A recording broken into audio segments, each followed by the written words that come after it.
You've been here. Good morning, members, Commissioner and officers. I would like to welcome you all to the Lincolnshire Police and Crime Panel for today's meeting. Just a reminder that the meeting is being recorded and the recording will be uploaded after the meeting. There is no planned fire drill today, so if the fire alarm does sound, members of staff will guide you safely out of the building. We will now proceed with the agenda. Thank you. So do we have any apologies for absence? Thank you, Chairman. We have apologies from Councillor Bailey, Councillor Trotter, Councillor Berg, and we just note that Councillor Bradford doesn't intend to be here, but she might be in the pocket. Okay, thank you. Are there any declarations of interest this morning, please? No, don't see any of those. Okay, so we'll now turn to item 3, the minutes of the meeting held on the 28th of June. Can I have a proposer, please, for those? Councillor Beale, thank you. With my addition, please. Yes, yeah. That change has been made. Thank you. And a seconder, please. Councillor Skinner, thank you. Moving to item 4, then the minutes of the meeting on the 2nd of August. Once again, could I have a proposer, please? Councillor Marsh, and a seconder, Councillor Pessell. Thank you very much. The actions from those meetings, can we confirm that they've been finalised, please? Thank you, Chairman. There's just one outstanding action, which was minute number 15, to arrange the briefings on the advancements and technology across Lincolnshire Police. And that is in hand. We're just trying to establish. Very kind of you. Thank you very much. Moving to item 6 on the agenda, communication from the chairman. Just to inform the meeting that I've written to the Home Secretary regarding our proposal that we increase our panel with 2 extra co-opted independent members. It has to be approved by the Secretary of State. So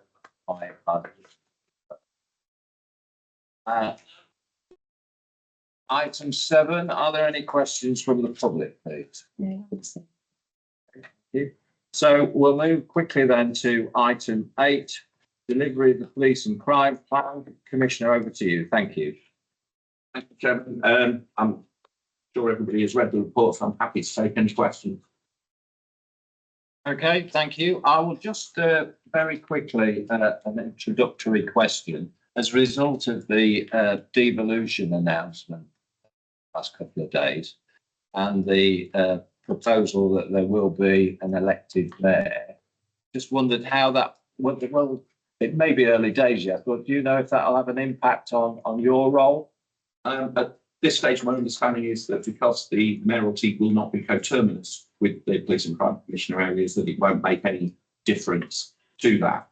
Part of the arrangements are that there will be PCC representation on the combined authority that's created, and the proposal at this stage is that both the Humberside PCC and the Lincolnshire PCC could be present at the meetings, but only one of the two would there be actively as part of the combined authority itself. So the proposal at this stage is that, given that it's all of Lincolnshire that would be in the mayoralty, that it would be the Lincolnshire PCC that was the formal member, the Humberside member in attendance if required. Okay, thank you very much. Thank you for that. Okay, so we'll now move to some questions on your plan. First one from Councillor Woodley. Thank you. Thank you, Chairman. Morning, Commissioner. Could you share with us the outcomes of any discussions you may have had with your Chief Constable relating to the travelling communities in Boston in August of last year, and in particular, whether any prosecutions are planned for those who committed the various criminal activities reported to the police at the time? You may regard that as an operational matter, but it's about the discussions we had. Yeah, I mean, obviously, it doesn't form part of the report. No, I understand. That we've provided, so it's if nothing else, somewhat left field. Given that obviously I've prepared today based on the reports that we've provided. Commissioner, if you don't give me a written answer, if you think that would answer your question.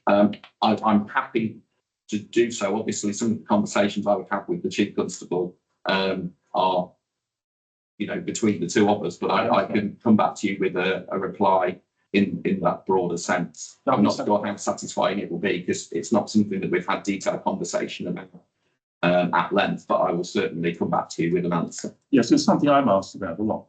And that's the thing, that's why I brought to the meeting here. But the only thing I would say, councillor, is obviously in your capacity as a councillor, rather than as a panel member, you'd be more than welcome, as all councillors are, to write to me, contact me at any point. You don't have to wait for the panel meeting. So if ever you've got any concerns like that, I'd be more than happy to work with you as an elected representative that you are, to obviously support your constituents. Right, so on that basis, then, and then you will respond in writing to me about this. Absolutely. Give me support and encouragement I have to face the public who obviously answer that question all the time. Absolutely. I'll move on. Chairman, do you want me to go on to the second question? Yes, please. Yeah. The issue of homelessness in most town centres, with Boston in mind, is a matter of concern to both residents and visitors alike, and an issue for both the police and local authorities. Have you challenged the Chief Constable to engage directly with local councils to create an action plan to resolve the issues of vagrancy that plague our town centres? Is that going to be in the same category as the previous question? It sort of, I mean, you're quite broad in the sense that you're saying town centres plural rather than specifically Boston in this case. So that is a slightly wider question. I mean, we already, as a system, so it's not specifically the Chief Constable, but as a system, we already work closely in partnership with partner agencies, including local government, who obviously have more primacy over that than the police would have. Yeah. So, for example, until, and I'm sure there'll be a question later on the early prison releases, for example, but until we had the first tranche of early prison release in Lincoln, there is a 5 a.m. Engagement with people that are in the city centre who are presenting as homeless, and that number was as low as 3. So when you say blight our town centres, I think there is a challenge back to say actually over a number of years some significant work has been done to support homeless people across our county. What we did see following that early prison release was that number rose significantly and very quickly. So in Lincoln, it went from 3 to 61. Now, there weren't 60 people released from Lincoln. And so some work had been done to actually understand where that number had suddenly come from, because it was less than half that had actually been released. However, obviously, just because that's how many were released from Lincoln, it does not mean they weren't released from other prisons and then came back to Lincoln. So there's some challenges around that. But what we have been doing is engaging to understand if people have been released into Lincoln but aren't from here, can we work with them to get them travel warrants, to get them back to their town of residence, etc. So a lot of work is already going on. So I would say those structures exist already. The partnerships exist already. We obviously are then working as part of the town deal boards with Boston, Skegness and Spalding, where they've got additional funding. And I'm sure as part of that, they will want to address issues in their town centres that will include, I'm sure, the issue of homelessness. So I think there's a lot going on in that space, but it is primarily led by local government rather than policing.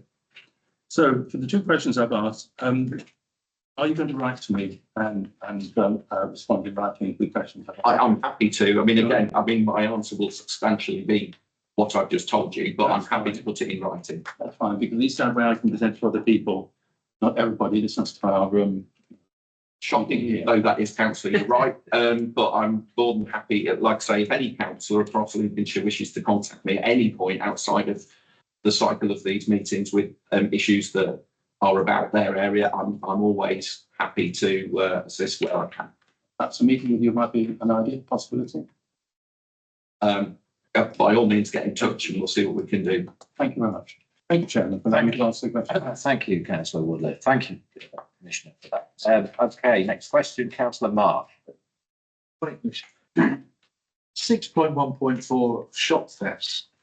It's pleasing to see that the force is taking the issue of theft from shops more seriously and targeting the top 20 offenders in Lincoln, which has shown very positive outcomes. Is there any consideration being given to carry out similar target operations in other towns around the county? And if not, why not? Add on just a little one. what percent of the reports arrests do the 767 positive outcomes for shop theft constitute? Okay, thank you for the question. I'll take that in slightly reverse order. The last bit, I don't have that level of detail to hand. But you're right, the force are taking it more seriously. And yes, they are doing this in other towns. So actually, some of the tactics that have been used in Lincoln were started in Grantham. So the use of criminal behaviour orders to actually make sure people are not inappropriately spending time in places where they were committing crime actually was successfully first used in Lincolnshire over in Grantham, and that was then picked up by the College of Policing as national best practice and then has been spread far and wide. So it has come to Lincoln following starting somewhere else. But yes, they are sort of using similar approaches in other parts of the county now. So that is being rolled out. And that is obviously really, really helpful. In addition to that, obviously, that links in part to the antisocial behaviour hotspot work that is also going on. So it isn't happening just in isolation, but it is a really important element, protecting not just the businesses from the crime, but the residents who work in these businesses as well, often from threats of violence and abuse. It's not just the theft. So it's a really important piece of work. I know the chief and the team are doing what they can to take it more seriously. But obviously, in a very big rural county, it's often quite difficult when, you know, if you happen to be in a shop in a very small market town, the thief has often gone subsequently. So that's why we're working with them as well over use of technology. So where they've got good CCTV evidence, for example, that can be utilised. So although you might not make the arrest at the moment, at the moment of the incident, it can be followed up and action taken later, which I think is a further tactic that's now being used.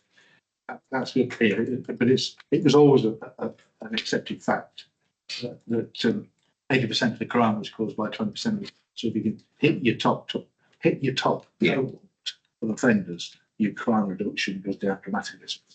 Pleasing to see that's all. Thank you very much. Chairman, I wonder if I might just ask a short supplementary. Yeah, of course. Good morning, Paul. I welcome what you say, that, you know, there's more focus and the police are taking shoplifting more seriously.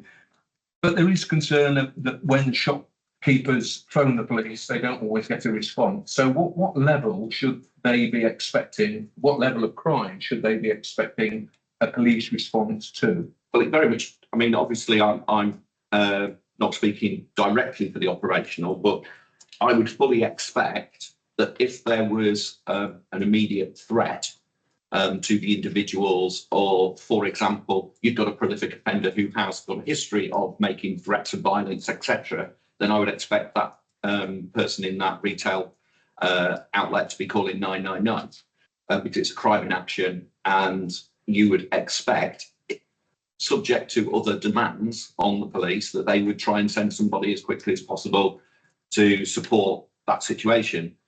If, for example, you've just had two children run in and nick a bag of crisps and run out, it's unlikely you're going to get a 999 response. It doesn't mean it's not theft and shouldn't be recorded. Of course it should, and you want to identify the individual so you can put measures in place to prevent it happening. But it will very much depend on what's going on in the control room at any given time. So if there is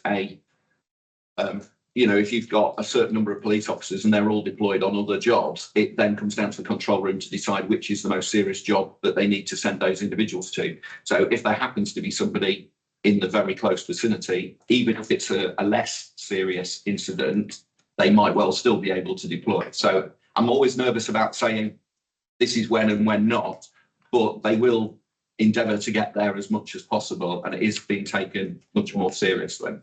Thank you. Thank you. Councillor Pessel. Thank you, Chairman. Morning, Commissioner.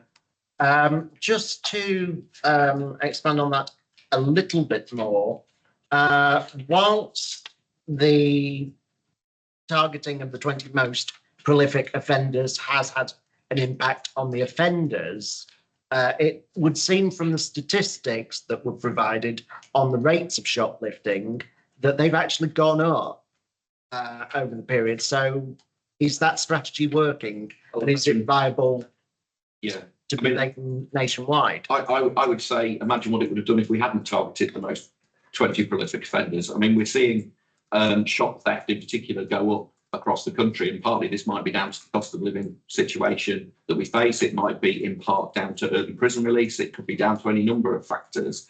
It doesn't mean the strategy is wrong. Clearly, if you've got very prolific criminals of committing whatever, whether it's burglary, car theft, whatever, it makes sense with limited resources to target the most prolific, because they inevitably will be causing the most harm, distress, and crime. And obviously, the other thing that tactic does, once you've dealt with the top 20, you're still dealing with the top 20. They just happen to be the next 20 and then the next 20. So over a period of time, you aren't dealing with 20 people, you're dealing with 20, then 20, then 20. And so it goes on. And eventually, sadly, the first 20 might feature again, or some of them, but you have to obviously prioritise the resource. If Lincolnshire Police have the resource, they might target the top 40, for example, but with the limited resources available, it's the best tactic that they can deploy at this stage. Thank you. Thank you very much. Next question, Mr. Williams, please. Thank you. This is your early release question, Commissioner. What, do you know how many we're talking about in Lincolnshire, accepting that it's not just necessarily going to be those that have released from Lincolnshire towns? You say something about measures that need put in place to address concerns that you may have from a policing point of view and from the victim's point of view, for example. And also recently in the press, there's been comment about tagging or not tagging. So can you just give us a general sense, an overview of numbers, measures, impact, and so on? So in Lincoln Prison, we're talking very low numbers. So I think it's 18 and 12 or 12 and 18. Tranche 1 was 18, tranche 2 is expected to be 12. Yeah. Those numbers do fluctuate. The issue on top of that, because some of those won't be coming into Lincoln necessarily, so it could be, and we did have a situation where somebody was a Leeds resident, was in prison in Leeds, was transferred to Lincoln on the Thursday, was released from Lincoln Prison on the Friday, having never been to Lincoln before. So 24 hours after being moved, they suddenly released into a city that don't know, and then presented as homeless Saturday morning, and we got them a travel warrant back to Leeds. So that, just because that number's released doesn't mean that number will stay. But equally, the bit that's harder to gauge is how many are being released across the country that they're not choosing to come back to Lincoln. So that's the challenge. What we have got though is a really strong partnership approach in Lincolnshire, and we've had this for a long period of time. So probation now under the early release scheme are getting about 6 weeks notice, which enables them to put some really key interventions in place. Things like, have they got mental health challenges? Are they going to have the medication? Are there just things that they need to put in place ahead of that release? So probation are doing what they can with that. As you'll have seen from the paper, my deputy called an extraordinary meeting of the Lincolnshire Criminal Justice Board to really make sure all the partners understood what was going on and how that was going to affect. So I think in Lincolnshire, we are in a very good place, given that the numbers are very small at this stage. Serious domestic abuse and serious violence are excluded from the cohorts being released, which is obviously a good thing. And work is being done to make sure that, you know, everything that can be put around the individuals is being. There's always going to be a problem, particularly in a place like this where there's a lack of accommodation, for example. That's a real challenge. But that would have been a challenge when they were due to be released, if you see what I mean. So that same kind of challenge around where are they going to live remains. I mean, there are some prisons in the country that are really, really struggling for accommodation. I mean, that's one of the key issues. And we know very well, if you can provide somebody that's coming out of prison somewhere to live and make sure they've got their medication, and you're putting the interventions around that to enable them to lead a more positive, less chaotic, in some cases, lifestyle, they are much more likely not to reoffend.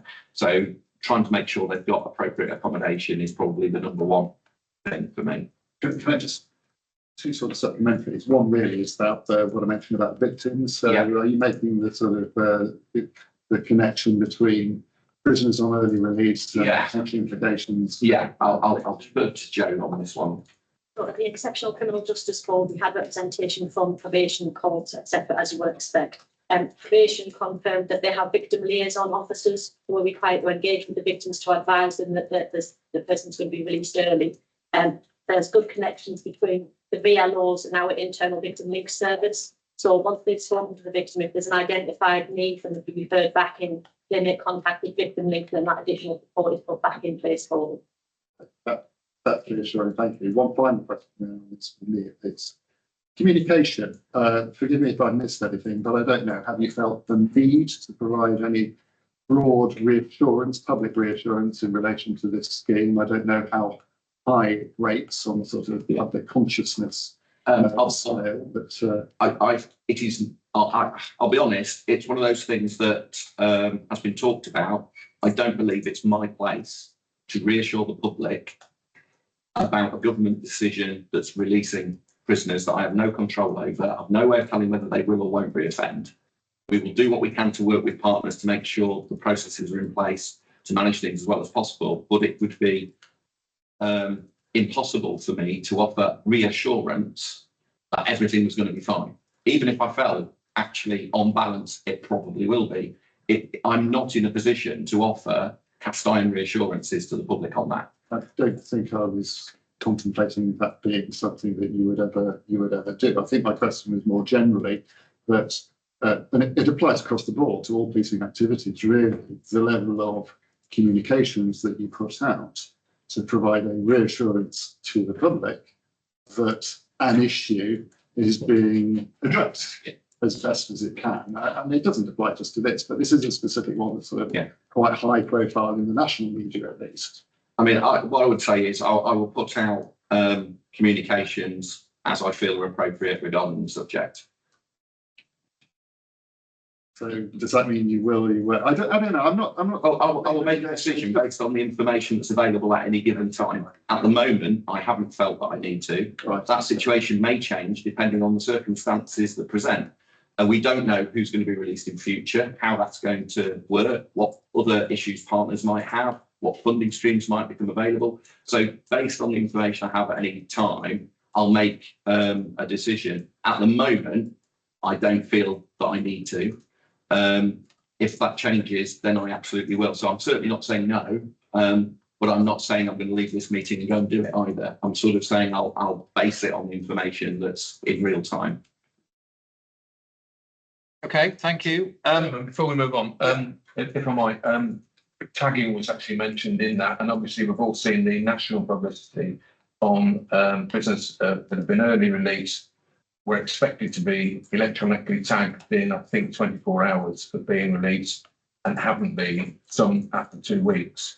I just wondered if there is any, if we are able to give the public reassurance that those low numbers released, at least from Lincoln Prison, are being tagged at the appropriate time. I don't know if that was discussed at the board. It was a specific question asked at the exceptional meeting, and probation responded that they had no concerns at this time around tagging capacity. Okay. So it's not an issue at the moment in Lincolnshire. That is some reassurance. Thank you. Just to say as well, there's a watching brief on this because SDS 40 scheme is running for a period of 18 months. So this will be continual, although there's been a kind of tranche 1 and tranche 2, it will be ongoing. So there's another meeting of Criminal Justice Board, which is the standard meeting on the 30th of September. And the PCT is being clear with partners. If issues arise as we go along, because obviously we've taken at a point in time with each of the meetings, we've suggested that if there's any issues identified, that they're informed in so that we can either stand up another Criminal Justice Board as necessary or raise to the National Criminal Justice Board if it's appropriate. Thank you, Beth. Thank you, Councillor Dill. I suspect, Commissioner, that funding is your key strategic priority among other matters. I just wondered if there is a date for the judicial review hearing regarding the funding for it. It is something that we're obviously talking about with regularity. At the moment, we're just waiting for the judge to come back to us. And as you will know, there is nobody that can or should put pressure on the judge to have decisions in a particular time frame. So I await the communication from the judge at this point, but you know, it is something that obviously I'm very keen to understand. But as you'll see from the papers, there's lots of other areas of work going on around funding, briefing the MPs, for example, making sure that they are collectively aware of the situation. So we met with them all, so they've all heard exactly the same thing from us. And it was gratifying to see that they want to work as a team on behalf of Lincolnshire to tackle this issue head on. So, you know, that's a really good situation that we have there. Thank you for that. Next question, Mr. Williams, please. Thank you. In your reports, you say funding for the Scampton Asylum accommodation has been secured, but it's not clear what you mean by that. What's been secured against?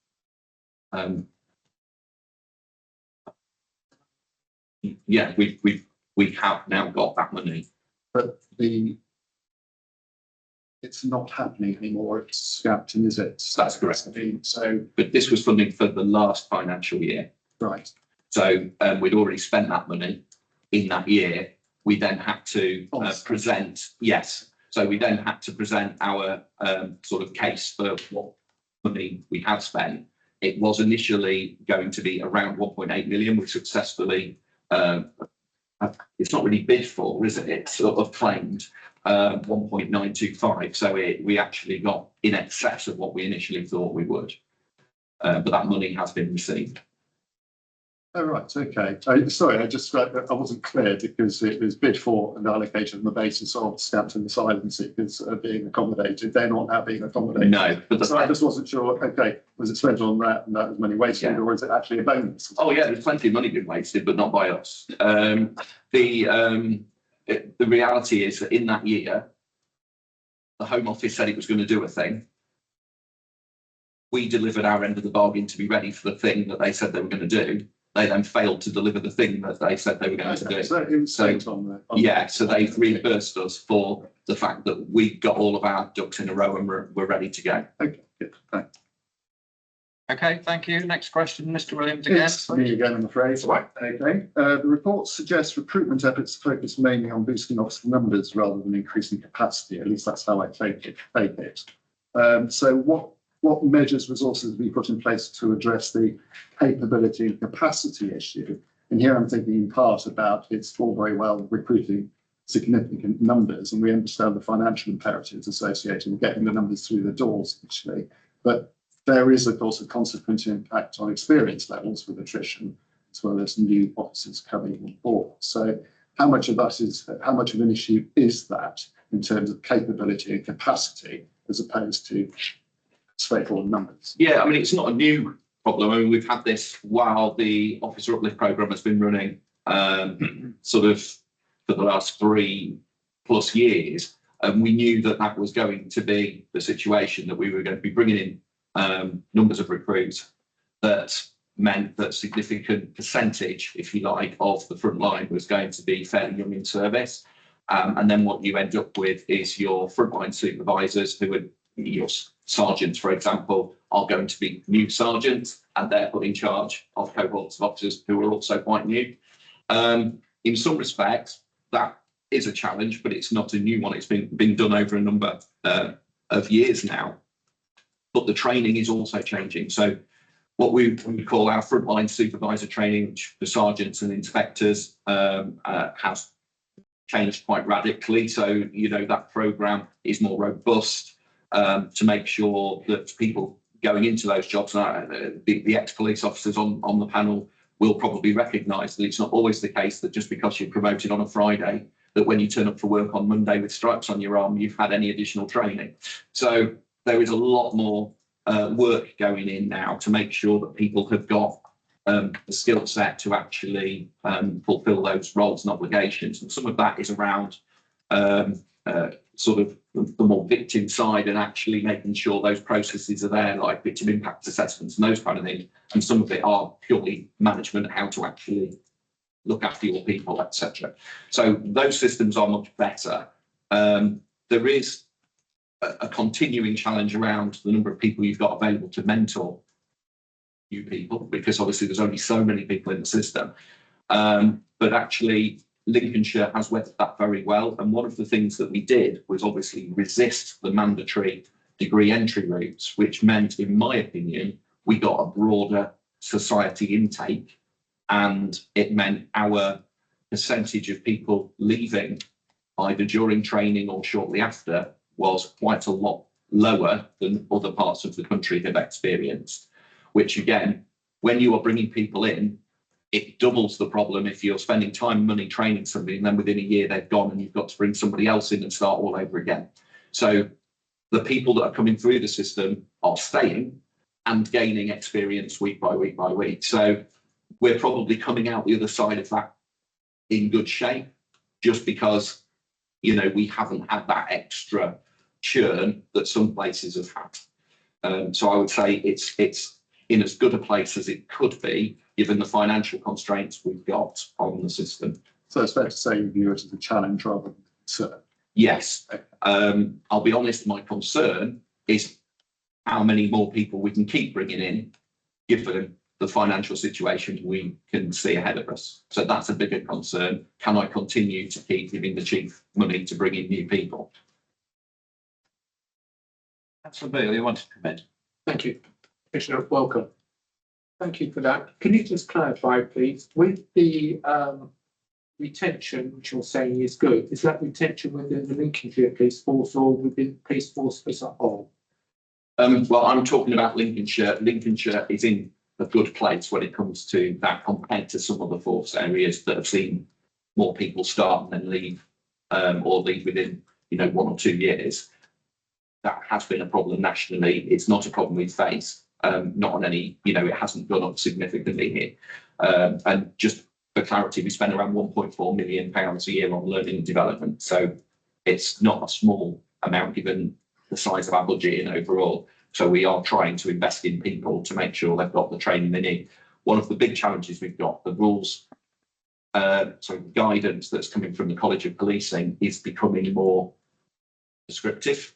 They've not quite gone down the road of saying police officers will have a license to practice, but I wouldn't be surprised if that doesn't come at some point. But what they are doing is, in effect, picking areas of specialism and saying people must be trained to a particular standard in that. So there will be one, for example, in local neighbourhood policing, which means every local neighbourhood police officer will be expected to do the training. But obviously, to do the training, you've got to take them out the front line to give them the training. And there's a cost implication for the organisation in getting them the training. So whilst I'm not saying that it's the wrong thing to do to train people, all of these things have additional financial cost and opportunity costs because they're not out in the community while they are on the training courses. So it's a constant challenge for a very small force to get that balance right, train your people, give them the skills they need, at the same time have enough people out doing the job the public need. Thank you very much. Next question, Mr. Williams again. Thank you. I was picking up on make comment about intervention and diversion initiatives, both in your report update and in the police and crime plan. I don't know if you're aware of a recent research. It was reported on a reference in a Policing Insight article recently by Transform Justice, which places Lincolnshire 40th out of the 43 forces for the use of out-of-court resolutions versus charge. And your own analysis points to a reduction of over 20% in out-of-court resolution. So my question is, what's your approach and view regarding promoting out-of-court disposals and other diversionary initiatives? And are you at all concerned that Lincolnshire appears to be well behind most of the rest of the country in this area? And what, if anything, are you planning to do about it? Yeah, I think the first thing I'd say is there was a rollout of funding to help with this, and Lincolnshire were the last to receive that funding. So when you roll out the funding in that way, you will always, the ones at the front are going to get the new interventions in place sooner. And this has been how many years we've been rolling out funding? 2, 3. So it's been a significant amount of time. So there will be a wave effect where other forces that were at the end of the funding stream will then catch up with the ones that had the funding at the beginning. So that's not a problem in itself. we have raised with the force concerns over a period of time regarding out of court disposal. And one of the challenges is the system is due to change nationally. So forces have been waiting for the system. So that in effect, there'll be two different routes, won't there, of disposal. That keeps being delayed by government. So it's been delayed a couple of times. It's now due in 2025. So it's quite difficult for forces to say, well, we're going to change our processes and systems to meet the new system if they don't know what the new system is. So you're in fear of changing it and then changing it again. And because it was due to come in this April, then the April before that, I think the force, quite rightly, given the limited resources, has been wanting to line any changes it makes up to what the new system is. Because government keep moving that date back, it's been quite difficult for them to make the changes that they want and need to. It does remain a concern for me, but one of the key issues is you need programmes of intervention in place to refer people into. So, for example, if you look at domestic abuse as an area, you would need a domestic abuse perpetrator programme to be able to take somebody out of court and put them into that. Well, at the moment, we haven't got that in place. We're looking at that at the moment with partners, but it's just not there yet. All of these different areas, if you want to take people out of court and do another intervention, you've got to have those programmes of intervention. Lincolnshire's particularly challenged with this, not least because obviously money, but also geography. So if you lay on a programme that's a physical programme and it's based in Lincoln, that's not greatly helpful if you live in Spalding, Skegness, wherever, and don't drive. So we've got some challenges about how we would put those programmes together in a meaningful way. Because we're then disadvantaged through the funding formula, that compounds that. So there's an awful lot of different elements to it. To answer your question, am I concerned? Yes, I'm concerned because I want the best outcomes for our residents. We want perpetrators not to be and to not reoffend. We want victims to feel safe and to know that the outcomes have been positive for them and for the person that committed the crime. So we're working closely with partners to deliver that, but there won't be a quick fix. Is it fair to take it from that then that you do take the view that out of court resolution disposal is a good thing, positive thing that ought to be promoted where it's appropriate to do so? Where it's on that side of the argument. Yeah, where it's appropriate to do so. I mean, what you want ultimately is the victim to feel that a reasonable outcome has been achieved. If they genuinely go, I don't feel this person has been held to account that committed this thing against me, then that's not a positive outcome for them. And the victim's needs should be primacy in this. But secondly, you want the intervention you put in place to actually be meaningful and make a difference. And that's really, really important. There's no point in having an out-of-court disposal that literally is lip service. And we won't do that in Lincolnshire. We'll make sure that it's meaningful. So, well, it's a meaningful, it's a meaningful programme that has an impact on the individual's behaviour that ultimately reduces reoffending. If they just go, it was an easy option, and then go back to their behaviour, then that's not good enough. It's not good enough for the victim, it's not good enough for the perpetrator, it's not good enough for Lincolnshire. So where appropriate, out of court disposal is a good thing, given that making a victim wait and potentially, just because you're accused of something doesn't mean you're guilty of it. So you've got an accused waiting as well to go to court. Making those long waits for court for something you could have had a better, more productive intervention put in place sooner doesn't make any sense. So, but it's got to be the right thing to do given the individual circumstance. But you would hope and anticipate that those figures will improve. Absolutely, but there will be no quick fix. The other thing we have is an out-of-court disposal scrutiny panel, which enables us to dip sample how it's been used, and then feedback be given both to the individuals of the case that's been discussed, but broader to the force to make sure that they're using it in an appropriate way. So those kind of processes are vital on making sure that the force are using it correctly. Thank you. If I could just Yeah, of course. Yeah, slight supplement. yeah, of course. You may have the answer to this. You may need to provide it additionally in writing. With regard to the public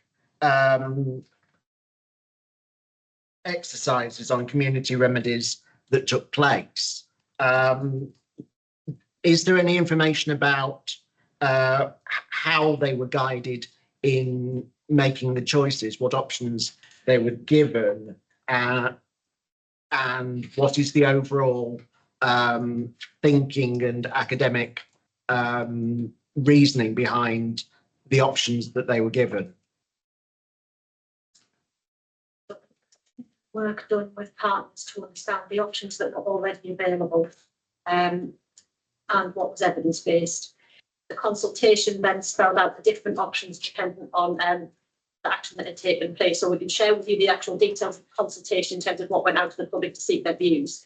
And there was a summary report which summarises what the feedback was, which has then informed the paper that has gone to the Chief Constable, because the community remedy document itself needs to be agreed by both of them in terms of the Chief being content to operationally deliver against it. If a copy of that could be made available, that would be very much appreciated. Thank you. Thank you. Your report, you allude to the government holding up the work of the town boards. I don't know if there's any latest news on that.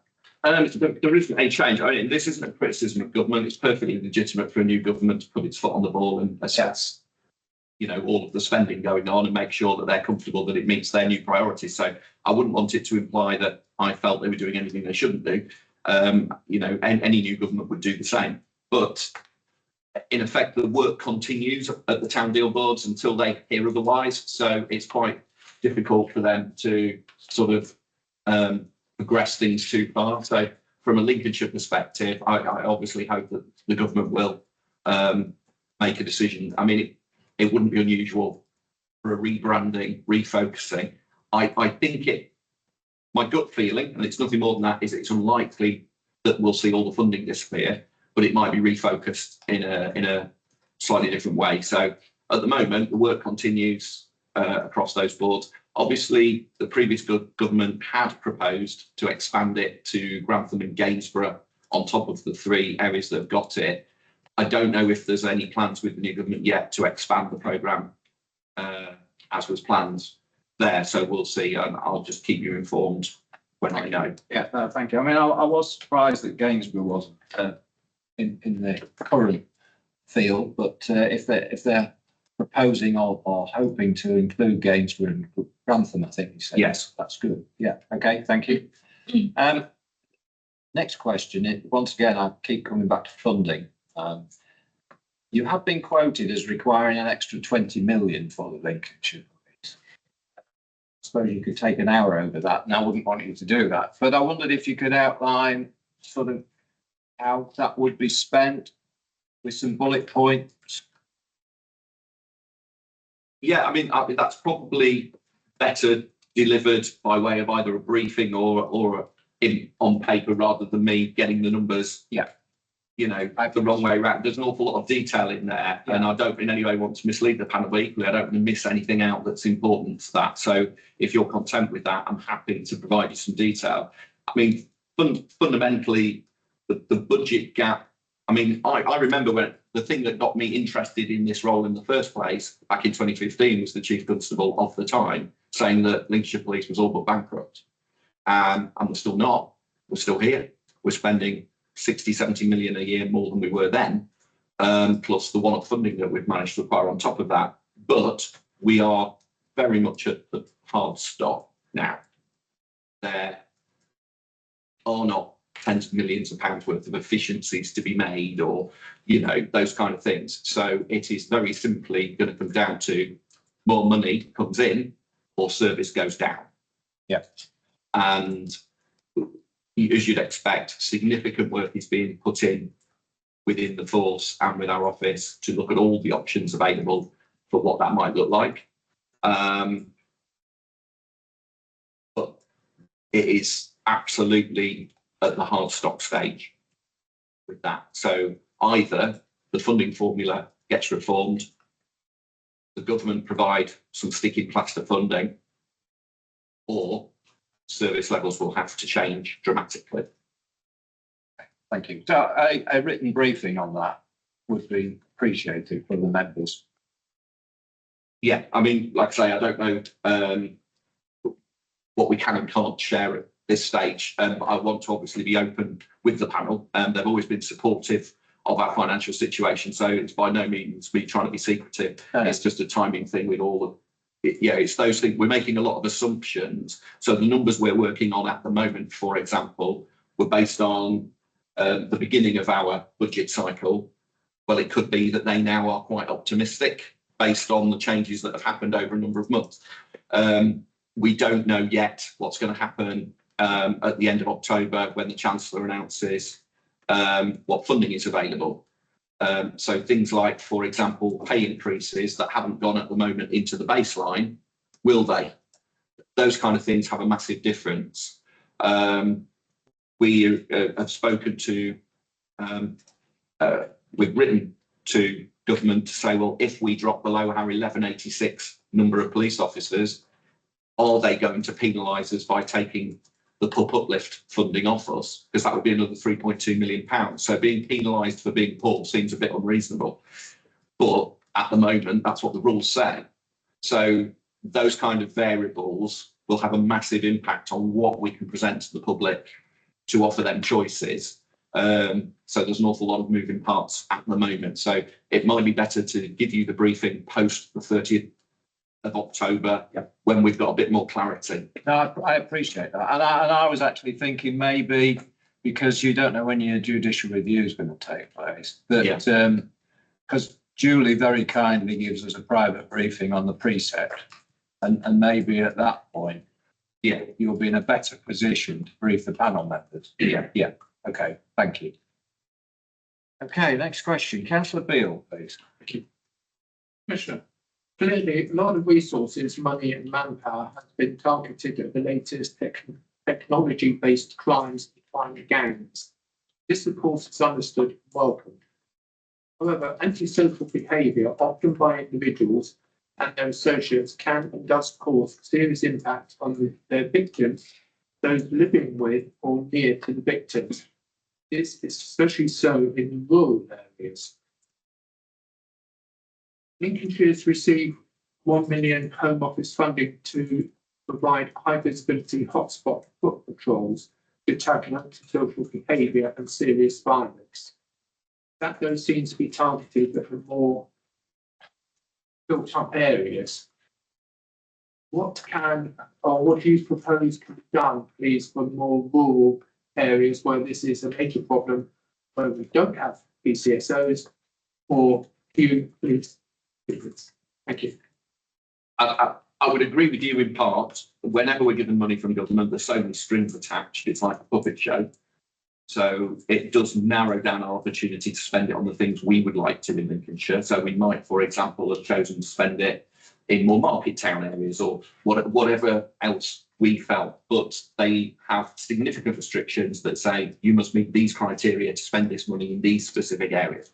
And that automatically leads you to areas of higher volume rather than areas where even a low number of incidents might have a significant impact on a smaller community. So I would recognise that.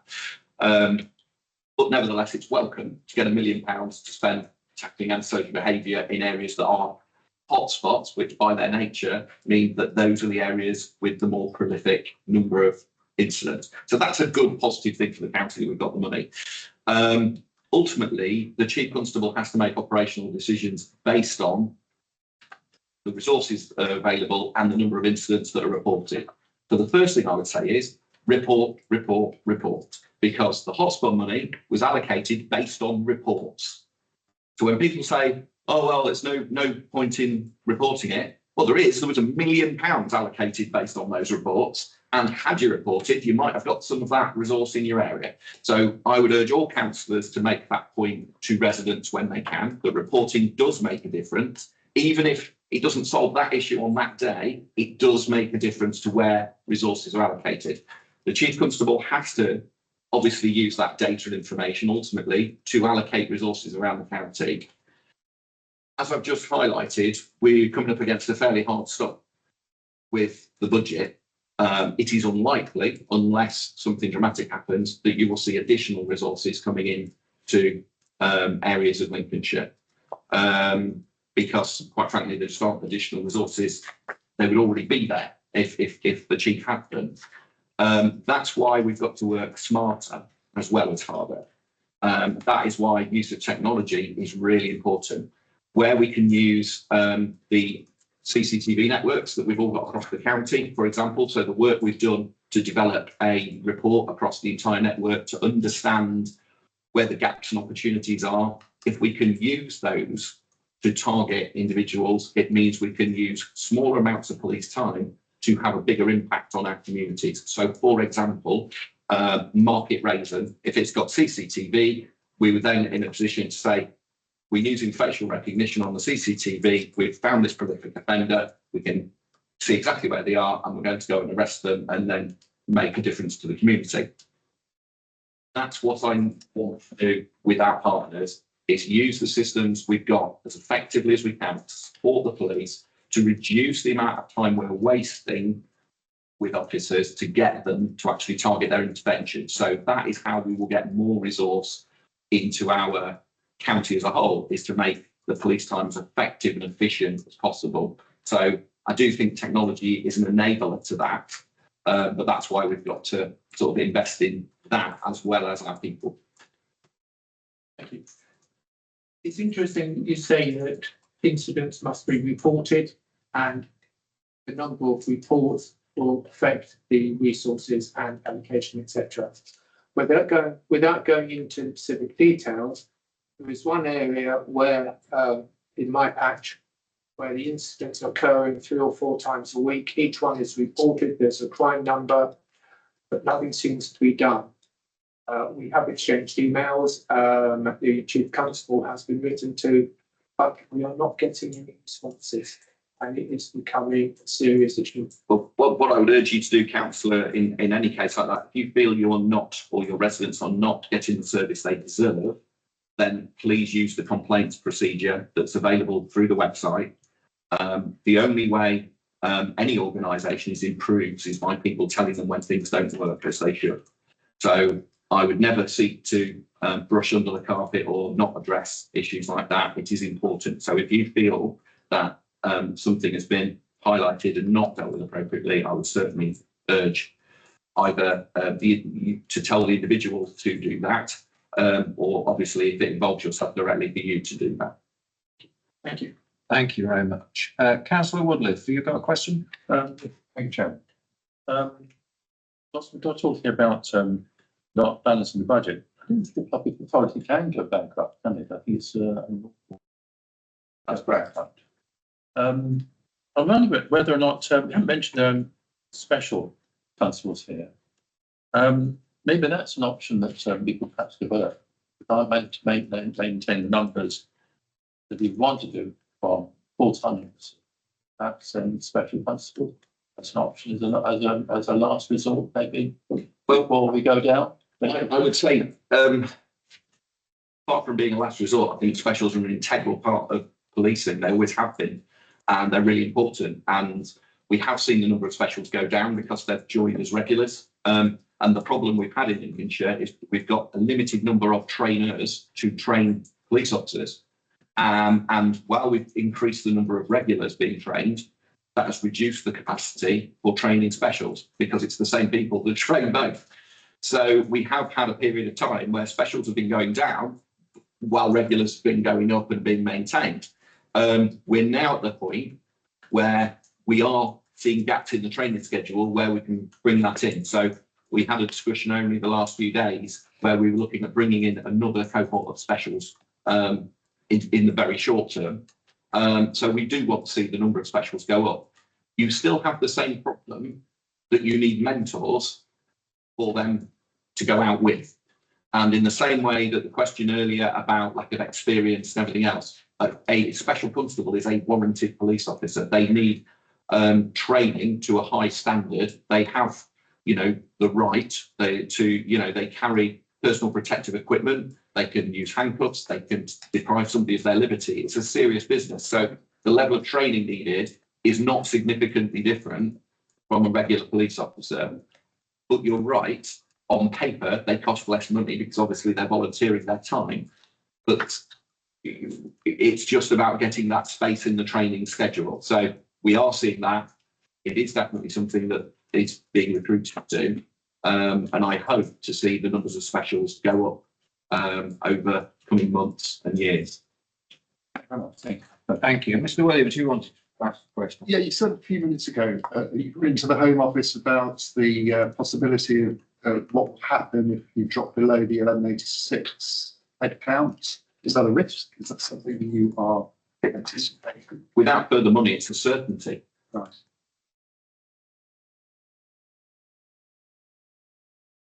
Okay. Williams, did you want to come back? You look like you're thinking deeply. It looks like you didn't expect that answer. I expected perhaps a slight application on it in the sense of if it is a certainty and you don't get the money, that you might have some contingency in place. But Well, we I'm have, not sure what you do. You'd lose 3.2 million. yeah, we have a general reserve, which we are using very carefully to manage the business. But it is not endless, it's one-off funding. And as you know, you can't spend it more than once. So if and this hypothetical scenario, if you don't have sufficient money to pay wages, you can't make police officers redundant. They either leave or they retire. So we have to make sure as part of our budget setting, we have sufficient money to be able to pay everybody's wages. And the only way you can reduce police officer numbers at a greater speed than that is to not recruit them. We don't want to do that. We want to keep recruiting and maintain our numbers. Of course we do. And it is an aim in our plan to maximise the number of police officers. So that is certainly the ambition. But it presents a problem if you get to the point where you're budget setting and you don't have sufficient funding coming in to maintain it. We're caught in a bit of a trap. So let's say we were dropping down to 1180. If they took £3.2 million off me because of that, I'd have to drop another 70. So that's the issue. By not being able to maintain an exact specific number, potentially we then have to drop a further 70 because of the funding difference. So what I'm wanting government to do is just put some pragmatism around that. They've already budgeted to give me that money. We're not trying to reduce our numbers. We're trying to maintain our numbers. We just don't need to be penalised for the fact that their funding formula is out of date and damaging our ability to maintain the numbers. Okay, so what's the critical part and what time frame are you talking about? At what point does that become? Well, that very much depends on the results of what happens in October. The other thing that we don't know, at the moment, council tax is capped at 2%. That's what we're budgeting for. But in previous years, the previous government has amended that. So they've either made it 3%, 4%, 5% that we've been able to consult the public on as to whether they were prepared to pay. I have no idea what the new government's appetite is for doing that. So at the moment, we have to budget on what we know, which is a 2%. So there's too many variables at the moment to give you a specific answer to that. All I can tell you is we are all over the numbers. We're all over our options and we're working up all the various scenarios, but we are waiting for government to give us some certainty around some of these moving parts, because without that, all we're doing is working up scenarios rather than actually planning a specific route of action. But the one thing we're very good at is planning ahead and making sure that we are ready to go.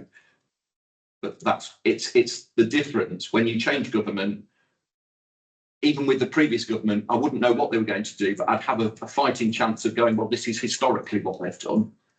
I have not no history with the new government, so I can't begin to understand what the local government minister's view is over lifting the cap on police and council tax, because it is the local government minister's decision, not the Home Office minister's decision. So we're just going to have to see that play out. Not really, no, it doesn't sound okay at all, does it? Well, no, it looks, but I mean, as the Commissioner has said, there's so many Well, variables. that's where we are. There's a lot of speculation, understandably. It's quite a difficult scenario, isn't it? Okay, next question, Councillor Skinner, please. Thank you, Chair. Commissioner, could you update the panel with regard to progress in the Boston area regarding perception and true crime levels?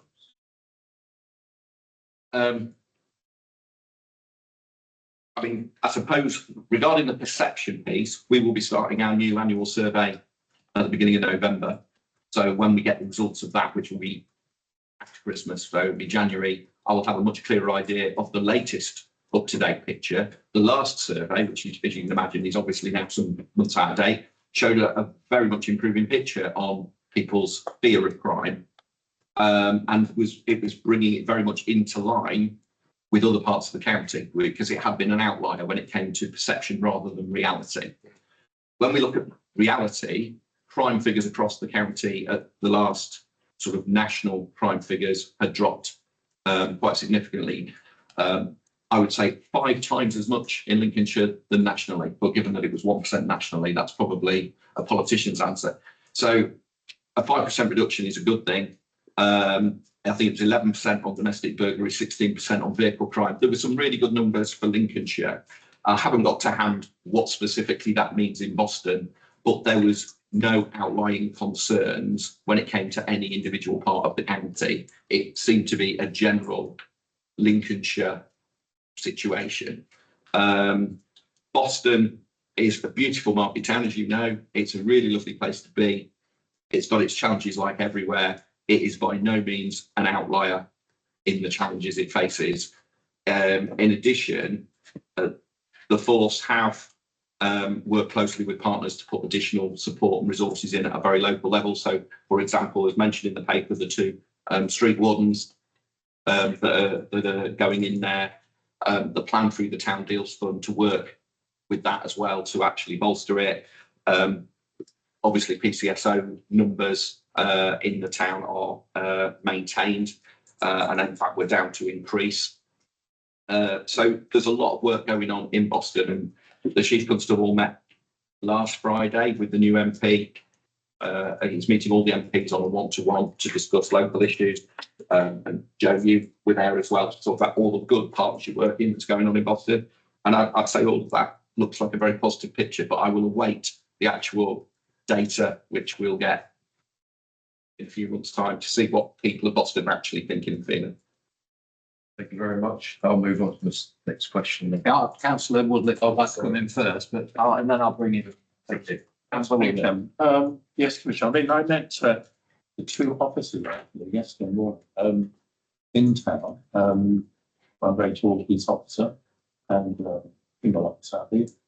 And they are, I presume they're part of this new team, but they are having a very positive impact. I can tell you that.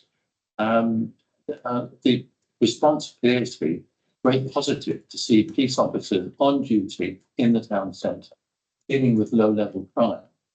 And I think it's important for us to perhaps focus on that, because I think that's one of the ways you can change perception about crime when you see police officers on duty. I think it's the officer said, getting out of a car and walking around has a very positive impact. Just been into shops and been into met people in the town centre, dealt with the issues of people cycling through the town centre. So the real causes of crime or perception of crime perhaps. And I think that's a very, very positive step forward. The thing, of course, I would like to see is more of that. I think that's the way to change perception of crime inside town, and particularly inside Boston. When people see police officers on duty wearing a helmet, it has that effect. We feel safer. I feel safer in the town centre with that. I'm what I can say. It's not a question really. It's a reflection of what I saw yesterday. I'm passing it on to you now. I would agree with everything you've said, Councillor. I think I would reflect on this. If we had the same funding formula as Cumbria, I'd have an additional 550 officers that the Chief could deploy. If we had that, you would see a lot more of that. What I've actually got is a £17 million a year gap in the budget, not an additional 550 officers. So that's the challenge. And whilst we're doing everything we can to meet those challenges, I totally agree with you. Visibility really matters. It makes a difference. And actually, you'd struggle to find a police officer who didn't want to do that kind of work. It's what they joined the police to do. you know, to protect and serve the public. So I'm fully with you. It's just, you know, it's no different to local government funding. There's loads of things local government would love to do, but then can't afford to do. And it has to make really hard choices. And the chief's in the same space. He absolutely wants to see more of that. But it just comes down to what resources he's got. Thank you very much. I wanted to share that anyway. Yeah, it's very positive and I agree. Front Street. I thought, yes. Hot off the press. Hot off the press, hot off the press. They might- Thank you. Councillor Skinner, you wanted to come back with a second question. Thank you. Certainly will. Yeah, and I will add in the Commissioner that I've witnessed that out in the streets as well. And it is not just like yesterday, it's been going on for a week or so. And it's very pleasing to see some of the low level stuff being addressed. Because if the low level stuff gets out of hand, you end up doing a lot more work. Anyway, the next question is, could the panel be updated, Commissioner, about the progress with neighbourhood policing model? Because this could change and the progression, and how are we going to measure it result criteria wise? Yeah, I mean, it's a really interesting one because I mistakenly thought it would be really quick and easy to get a review done, and actually it's proved quite tricky. Not because we don't want to do it, we absolutely do. It's just trying to get the resource out of the college to get on the ground and actually do the work. So we've got terms of reference and all of that kind of thing.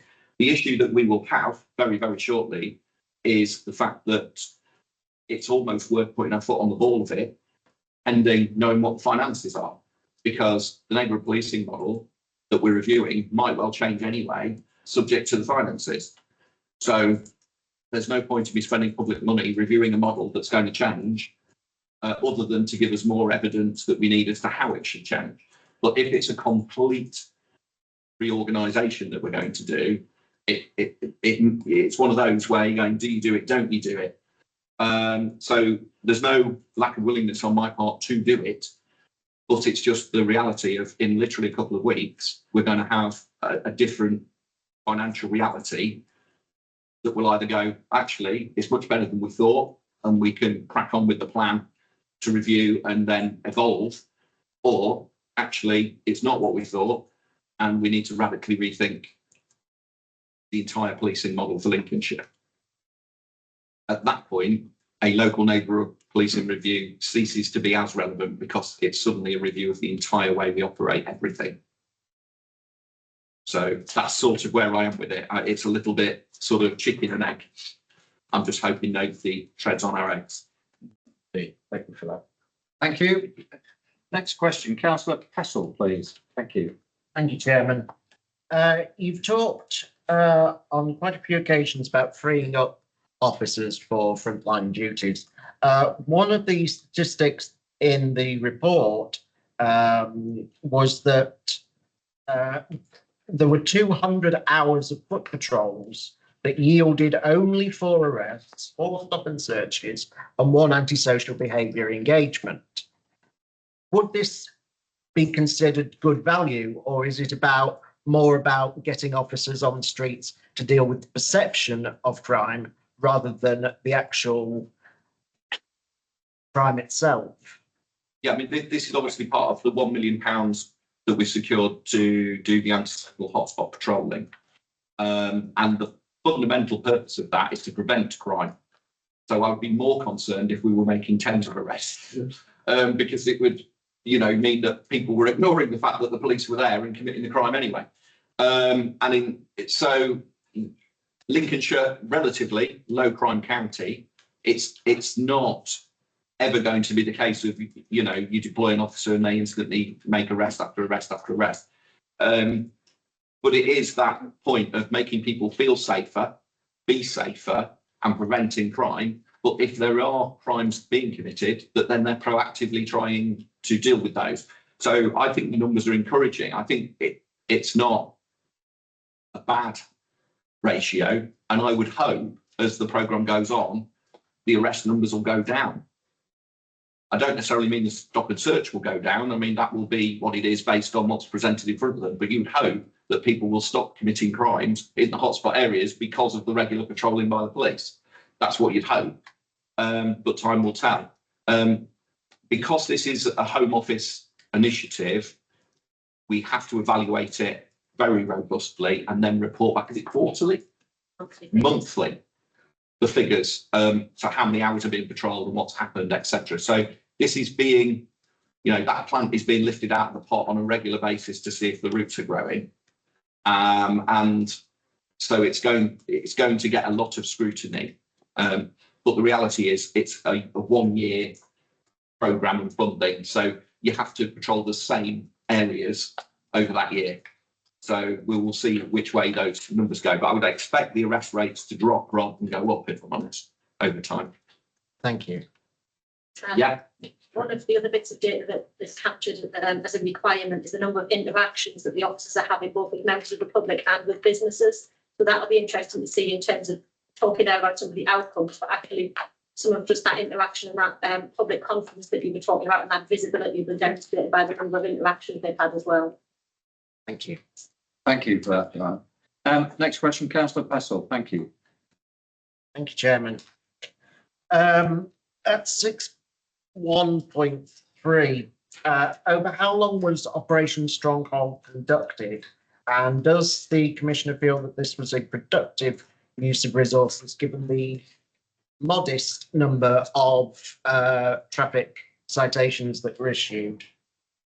It's an ongoing programme, so it's still active. In Lincolnshire, we have a significant number of people killed or seriously injured on our roads every single year. It's a horrific number. You are close to 500 people. That's, a significant number of families torn apart, people losing their lives, roads closed for 24 hours, economic damage to the county, all of the impacts that go on. Every single fatal collision, apart from the moral imperative to stop it, also costs the emergency services in the order of £1.25 million.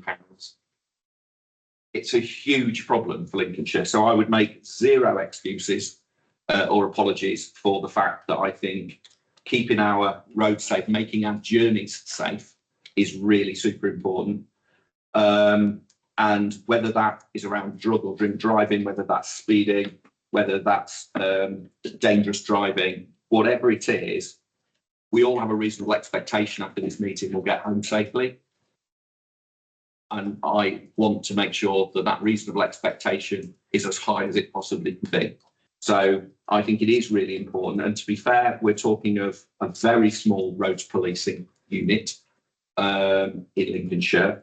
It's important that we give them the right tools to do the job. So we're sort of making sure that we've invested in, the right technology for them to have. But the other thing this team do, in addition to managing this, is they do a lot of crime work. So travelling criminality, where people are coming into the county to commit crime. The roads team are out there all day, every day, working with other forces to do joint operations, to make sure that criminal gangs that are trying to get into Lincolnshire to prey on our communities are stopped as well. So they do this work around an awful lot of other work. So yeah, I think this has been hugely successful. It continues at the moment. And I just hope that we can reduce that number of people being hurt on our roads. Thank you. Thank you. This is the final question on the plan, Commissioner, and it's Councillor Pestle again. Thank you, Councillor Pestle. Thank you, Chairman. Does the Commissioner feel that Operation 45 has led to an improvement in interagency cooperation and superior victim outcomes? Whereabouts are you looking in the report, Councillor? Page Yeah. 58. 6.1.7. I think anything that brings agencies together to get them to communicate, to get them to know each other on a more personal basis as well as professional basis, always improves collaborative working. Whenever we put people side by side and give them a shared endeavour, it always increases understanding of the challenges the other agency faces. It also leads to better outcomes, and it's often that shared information that can make a difference. So yes, I think it has definitely made a difference in that respect. And I do think these kind of challenges are always difficult because they are societal problems, not just criminal issues. And we can't push on to other agencies that that's your problem. We've all got to come together and take ownership of these things. And I think in Lincolnshire, we're very good at that. The county council, district council, health, all of the criminal justice sector do work well together here. And I think this is just one other example of where that's working. Thank you. Thank you very much. We'll now move on, and I'm very much aware of the time. It's 12:15 to your annual report, Commissioner, item 9. Thank you. Again, Chairman, I'm happy to take any questions you might have. Okay, thank you very much for that. We'll move straight to Councillor Marsh then, please.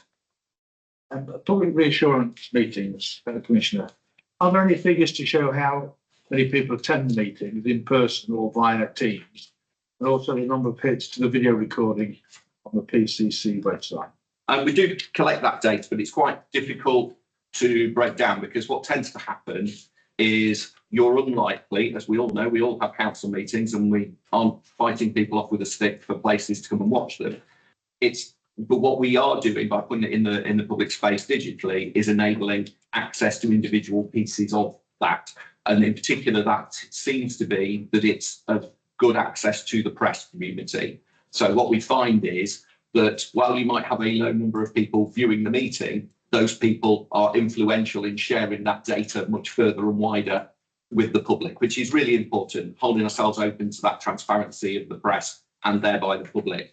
What we are doing at the moment is reviewing this because we don't believe that the format has really worked as we hoped it would. So we've reviewed that. The meetings are quite lengthy, quite technical, and we think from a public accessibility point of view, that's not necessarily the best way to do it. So we are in the middle at the moment of changing the way some of those meetings will work. So the public accountability meeting as it is won't be there. We will have a more interactive, a more accessible meeting that will be the chief and I together, not anybody else.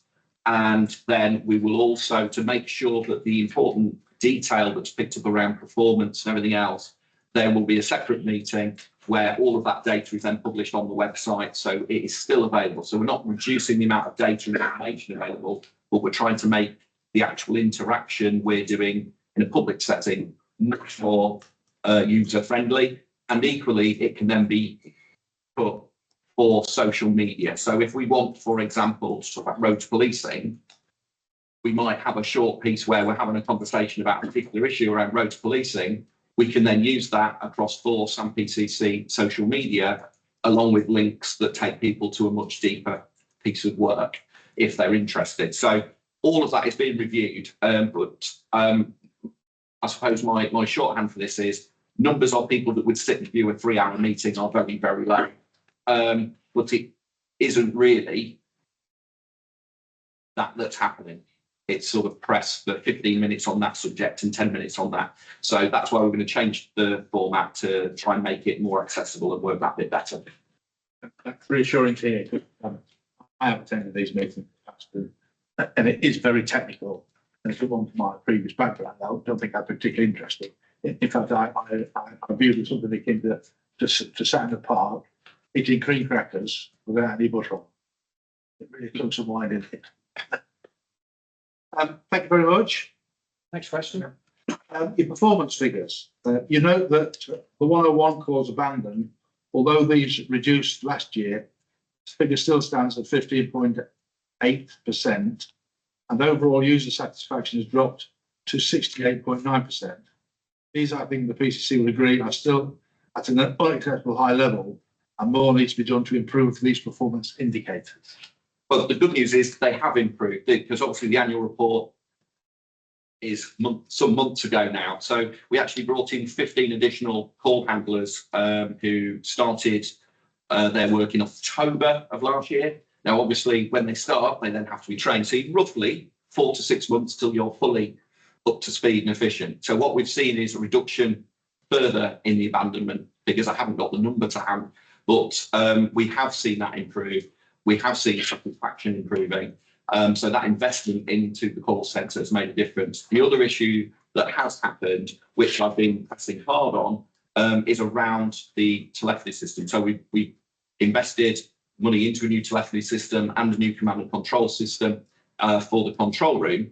But we were having some issues where it keeps dropping out, which is a problem if you can't get through on 101 and you get redirected to another force, even temporarily. It will affect the quality of the service you receive.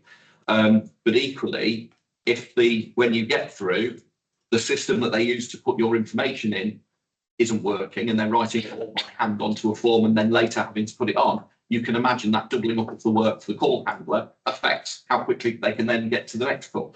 So all of these issues are being addressed with, I asked the question of the Assistant Chief Constable who's in charge of the control room only this week, and gave me a high level of assurance that the technical issues around that telephone system seem to have been resolved now. In part, it's down to we have a contract with a particular supplier, and then there's a subcontract beneath that, and we were having to ring the main supplier, who then rang the subcontract, rather than us ringing and getting it dealt with. So that's all been resolved now. So a number of different things have come together to improve that situation. So the good news is, I mean, it's sort of using, as you'd expect me to, the data that we have to improve it, but this is sort of the previous snapshot rather than the current. It's improving. Just an add-on for it, it would be most useful if the technology that the force could implement did automatic filling in. So if who are you? It takes about 4 minutes for them to finish asking you all the questions about who you are, what's your telephone number, where you're from, blah, blah, blah.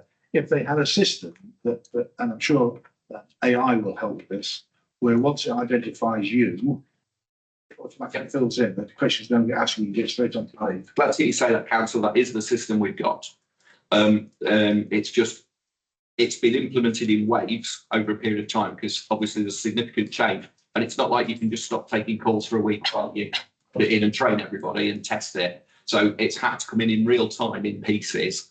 But that is where we're at. I don't know if that particular section is now live, but if it isn't, it's imminent. Great news. Thank you very much. Next question, Mr. Williams, please. Thank you. Yeah, a couple of questions about field reports that you referred to. First one might be my misunderstanding the way in which it's presented. But in your report, you referred to the fact that the field report acknowledged the force is on a journey having recently exited its contract with a private provider. Now, I'm sure this isn't the case, but that could suggest that the decision to dispense with G4S has presented more by way of a challenge than an opportunity. Is that the case? No, I wouldn't say so. I think if you get 26 key functions in an organisation and you're taking them from an external situation to an internal situation, that's a huge amount of organisational restructure and change. We did that without the public really noticing any difference to the service, which is an outstanding result. And it was a massive, massive change. It was necessary and it was right, and not least of which because financially it made sense. But actually, I just think, people feel an ownership of Lincolnshire Police because they work for Lincolnshire Police much more than they did when they were working for G4S. And that doesn't mean to say that when they worked for G4S, they didn't care about the organisation. Of course they did, but I do think it feels a bit different when your lanyard says Lincolnshire Police, your epaulets say Lincolnshire Police, and you get your paycheck and it's from Lincolnshire Police. It's a different thing. So I do think it was the right thing to do. I don't think it's presented challenges that weren't foreseen. I think the work that was done to map out what was needed was incredible, really.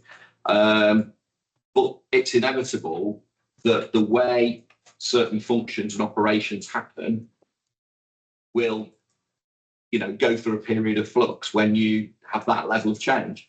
And that was fully accepted by HMIC that was legitimate. Okay, yeah, no, that's fine, actually. And your response there doesn't surprise me. That's helpful and reassuring. I don't know, have you published your reports yet, your annual reports? Because I guess my observation was that if I've misunderstood or interpreted the way in which that's presented within the report, it might just be worth reflecting back on that to make sure that you are reflecting the fact that it's been a positive outcome, rather than as I say, I may have misconstrued it, it looked like it had been presented by by the inspectors at least, as more of a challenge than an opportunity. So Yeah. I'll leave that with you. My second question about the appeal report.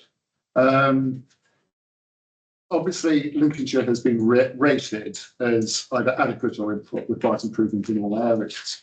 And again, reading that, and here I speak from my background in a regulatory organisation, the journey to good is not laid out or spelt out anywhere. And I think it would again be helpful if it's something you're able to do, to, I don't know, map it out or spell it out, whether you have plans, but is there a way in which you can reflect that there is clearly an intention and a pathway towards Lincolnshire being rated as a good or even an outstanding force, and not resting on its laurels, which I'm sure you're not. But again, it's the way in which the peer inspector, the peer report out. I mean, obviously, the inspections are of the police, not of the commissioner, and the force do set out their plans as to how they're going to respond to HMIC FRS on there. I mean, I'll reflect on how we can maybe signpost that differently so that it's clear that the information's available. I think something that you're challenging the chief with? Obviously, yeah. I mean, obviously, we have a work plan where we know different routes to improvement. So, for example, if we look at crime investigation, which was an area that we wanted to see improve, but there's lots of different facets, as you'll know, underneath that heading. And you might make progress in some, but then you're still working on others and that kind of thing.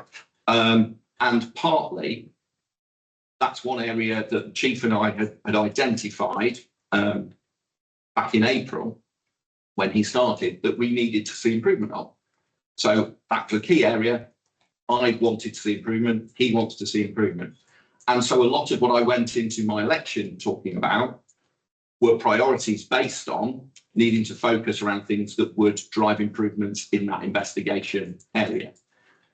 So the fact that I'm here now has meant that I've been able to say, well, okay, I want to in part prioritise some resource around that area. It's going to take you some time to see some of those improvements that we want to see, but I'm expecting you to obviously now be able to drive that improvement, which obviously he wants to do.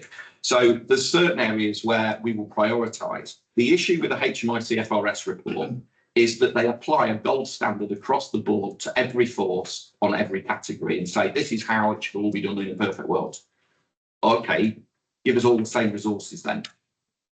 Because frankly, I can tell you with certainty, as much as the Chief Constable and I would wish to see this as an outstanding force, there's no lack of will and resolve from any individual within that organisation to do that. But unless they give us the resources to do so, it frankly is impossible.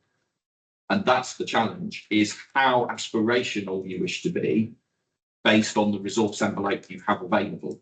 So, for example, if we say we need to spend an extra £2 million a year to get investigations exactly where HMI would want them and where we would want them, what do we cut to find the £2 million on top of the 17 million gap we've got? So there the challenge is how you respond to a purist inspection regime that treats everybody the same, no account taken of the resources you have available and the choices you're having to make, and judges you against exactly the same standard. And I use Cumbria as an example. 20,000 fewer crimes, 550 more officers we'd have if we had their formula, and they're judged on exactly the same criteria. It's just a bizarre way to try and judge whether we're doing well without taking account of the resources. So I think it is a challenge. We obviously are aspirational. We do want to improve things. There are plans in place that we monitor, but there has to be some realism and choices where we go, actually, we are prepared at the moment to prioritise this thing over this thing, because we can't improve everything equally at the same time. And those are the choices that are having to be made. But I choose investigation because that is a key one I want to see improvement in. Thank you for that. Whilst we're talking about peel, am I right in thinking that the force has had a recent peel inspection? They've been in looking at the value for money piece, but not, it's not Not the PO. Okay, no. thank you for that. Just looking at your crime figures within the annual report, homicides increased from 5 to 14, must have increased the demands and costs placed on the East Midlands Major Crime Unit. Now, clearly you contribute to that. I just wonder whether you've had to increase your contributions for them to meet your demand. Yeah, I mean, homicide is always something that is looked at very, very closely. Obviously, it's a really serious matter. So we're constantly looking for, are there any trends? What learning can we have? You know, if we're suddenly going, well, there's 10 people that, you know, have all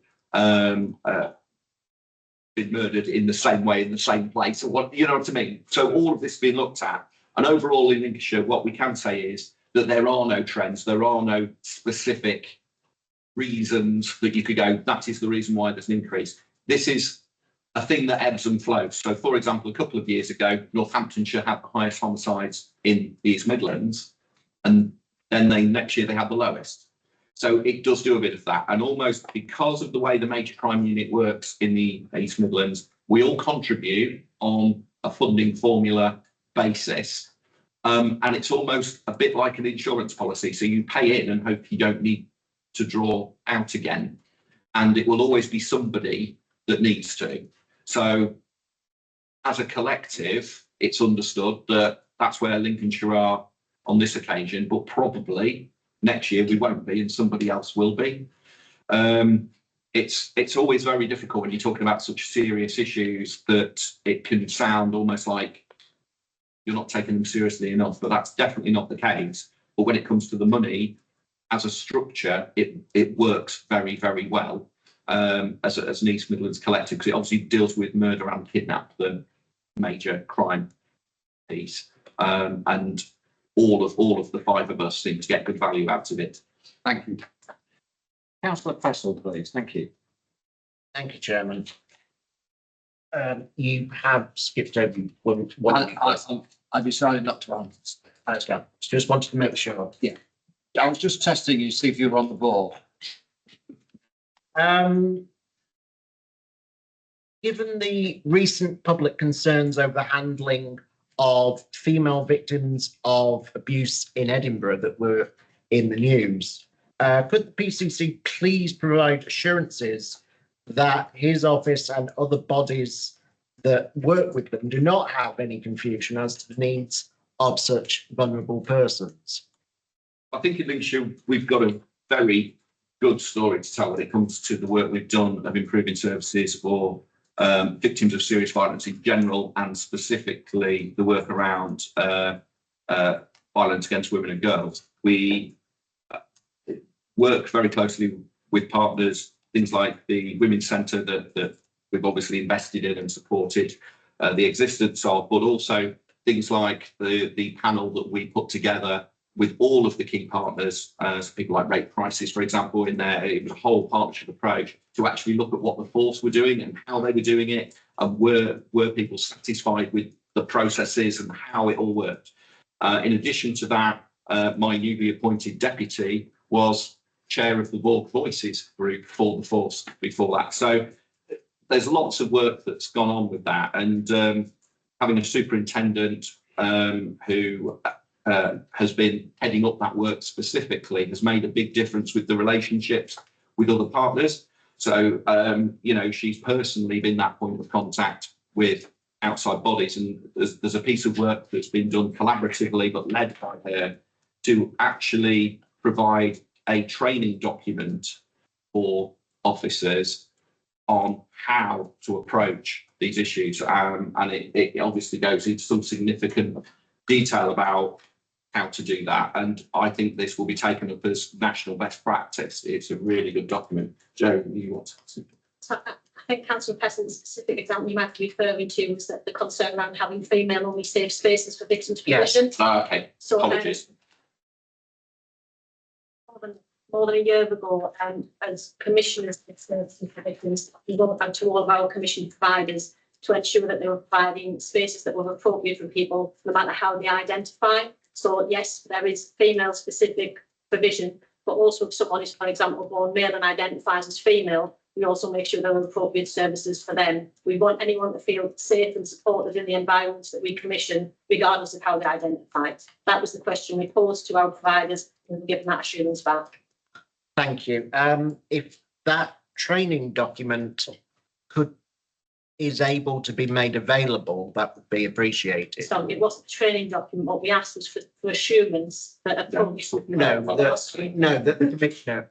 Yeah, I mean, it's not my document to share. So at the point, because I literally only got sight of it a couple of days ago, didn't we? You referenced in the Green Book. Yeah. So the Green Book is what's specifically used by police officers when they first encounter the victim of sexual violence. So it's very much an operational document. Right. But we can have those discussions to see if they're becoming made available. Yeah, thank you very much. Okay, Yeah. thank you very much. That completes our questions on the annual report, Commissioner, and the police and crime plan. So thank you for your attendance today. Thank you.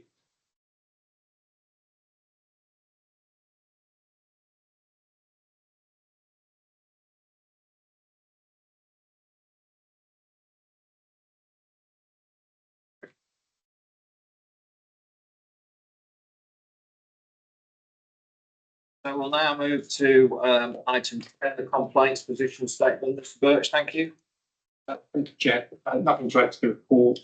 The one complaint, and then we've shared details with Yes, yeah, legal officer. yeah, we are with officer, and thank you for sharing it with the panel. We always do. Okay.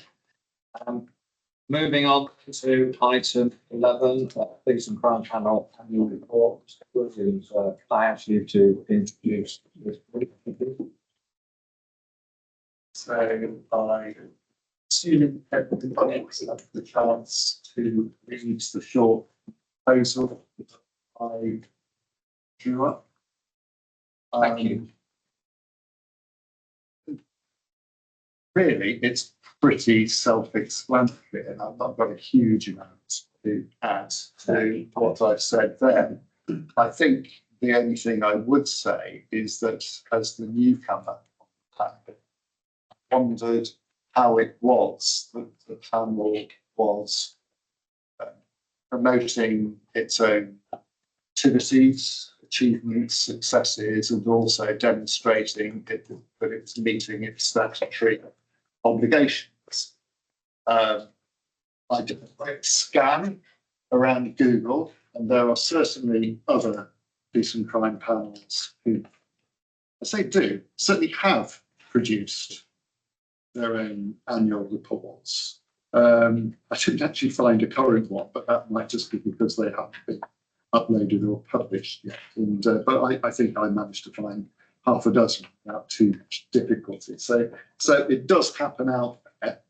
So there wouldn't seem to be any obstacle or objection to us drawing up an annual report. I think the thing for me really is it's not so much a report being a reflection of what we've done throughout the year and a regurgitation, if you like, of the content of the meetings and the discussions we've had, because that's already there in the public domain anyway. I felt that there was the possibility, potential for us to do a little bit more within an annual report concept, if you like, or initiative, to actually meet those obligations that we have to be the critical friend, if you like, to the commissioner, and both supportive and challenging, and to give some kind of a year-on-year assessment of how it's gone. So it would need to be clearly supportive and show us being all part of the same activity in terms of promoting good policing across the county. But it will also need to show us undertaking, as I say, as obligations. I don't think it's appropriate for me to say any more than that. If the panel and if members are happy that this in concept is a good thing and you'd like to go ahead and explore it, then I suggest we have a task group that sits down and really sorts out the details of how it might look, and then come back to a future meeting and make those proposals. But I'm very happy to answer any questions anybody might have as to my thinking on this. Councillor Dilts. I'm very much welcome, and I'm sure we all do. And some of us are wondering why we haven't done one before, frankly. I'd sort of strengthen the recommendation or the proposal, and I would hope that we could agree that we wish to establish a annual report, and that we set up a task force to see how we're going to deliver that. And I would add for the current year and future years, so that it isn't kicked into the long grass and it takes however long to get on with it. I do think it is, it ticks all the boxes, doesn't it? Transparency, accountability, raising the profile of the work that we do and the value of the work that we do. And the only thing I'd add is related to that is we normally webcam the meetings. Is this one been? I don't think it has been. Yes, it has been. It's like screens off.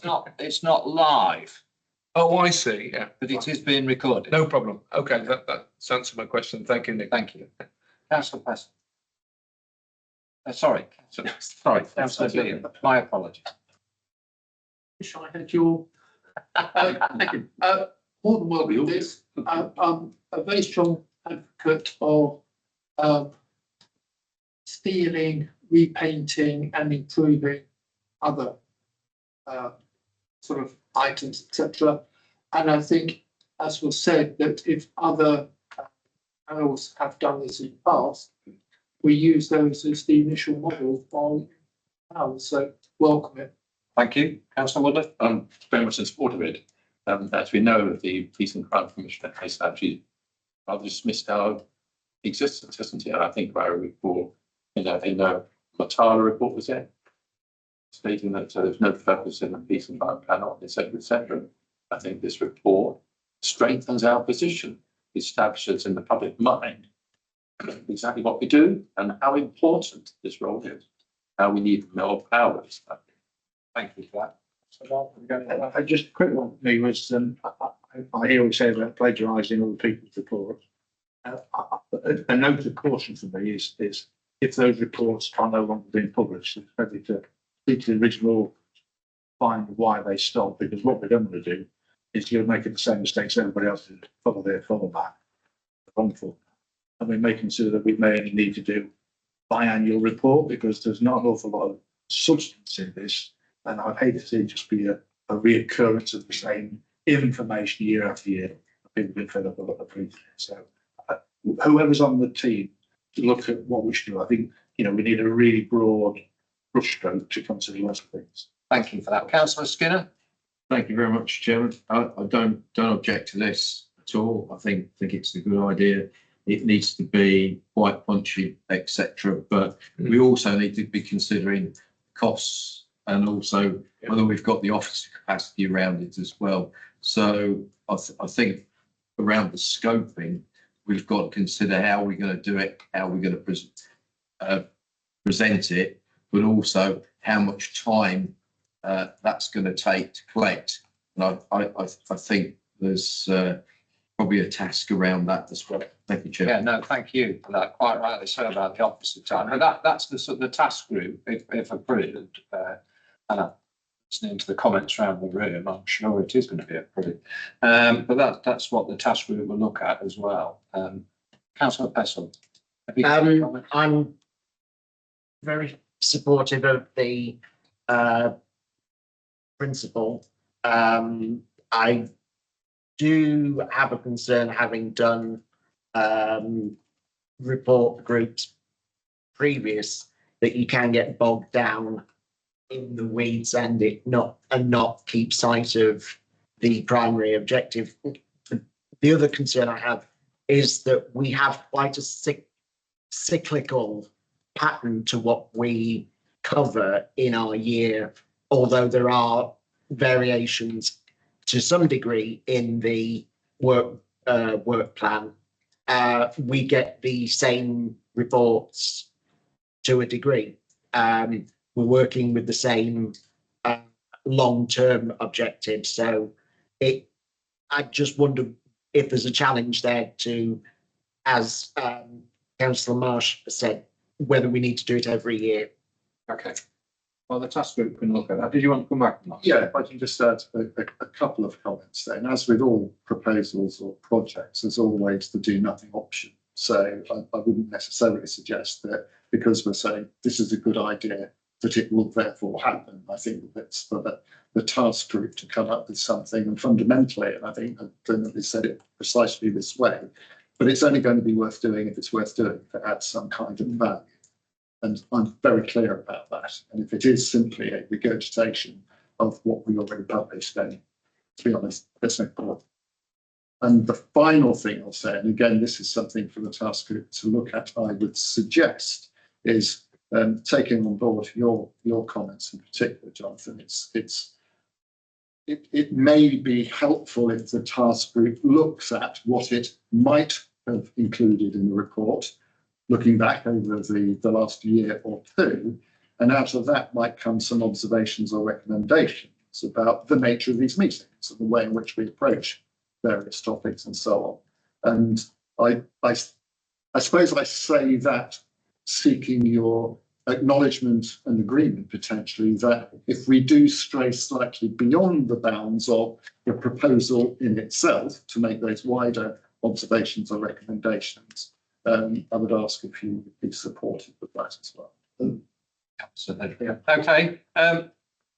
So the proposal is that we form a small task group under the leadership of Mr. Williams, who's proposed this. Could I have a proposer for this? Councillor Dilks and a seconder. Councillor Woodley. All in favour? All in favour, Mr. Williams? Oh, sorry, yeah.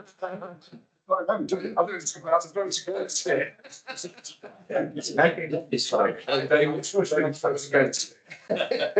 Okay, no. Because there are some members not here today, though, would it be helpful to sort of offer it out for people to stick their hands up? Can I ask for an email to go out to all members to put an expression of interest in volunteering? And Mr. Rock, I think from memory of yours, that would be helpful on the task group. Yeah, certainly. Yeah, thank you. And thank you for considering the capacity issue. I think that's important. It's something that the task group will obviously. Well, it would impact on the overall outcome if there was a capacity issue, wouldn't it? Okay. But from an officer point of view, if I could just say, and I don't prolong the meeting, to consider statutory obligations, it's something that we have to show when we make our grant agreement submission to the Home Office. So it's an important part of the whole role here. Good. So I support you. Excellent. Thank you for that. Right, moving on. Item 12, National Association Police Fire and Crime Panels. Councillor Burke normally reports on this. I did speak to him yesterday, actually, and he's nothing to report. I think it's not here today. Obviously, he's got another commitment. So there's nothing to report on that. So we'll move to 13, which is the work programme. Yeah, the other thing to note on the work programme is the scrutiny of the certificate topic, which I think has been decided that it would be violence and women and girls. Yeah, I think violence against women and girls is a very important topic for all of us, for the communities in Lincolnshire. It is nationally, and you see the issues that have been raised nationally. But I think it'd be a really good strategic topic for us to look at. So we need to inform the Commissioner's Office on.